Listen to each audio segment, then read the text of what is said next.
لیکن ایک بندہ آئے گا وہ اپنے اجر و ثواب کو دیکھے گا تو کہے گا میں اتنا بڑا نمازی تو نہیں تھا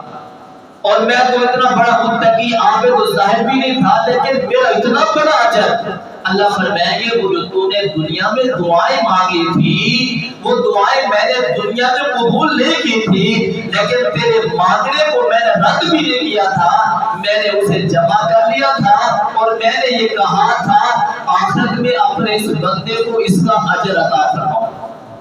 تو آپ صلی اللہ علیہ وسلم نے فرمایا سب سے بڑا عاجز انسان وہ ہے جو اللہ سے مانگتا نہیں ہے، دعا نہیں کرتا۔ تو اللہ نے ہمیں موقع دیا ہے، ہم زندگی میں اللہ سے مانگ سکتے ہیں اور اپنی دعا کو کسی شرط کے ساتھ مقید بھی نہ کیا کرے۔ جیسے کہ ایک آدمی نے کہا اللہ میں آپ سے دعا کرتا ہوں بس مجھے ایک ہی بیٹا دے دے۔ بھی اللہ کے خزانے میں کمی ہے، اللہ سے ایک کیوں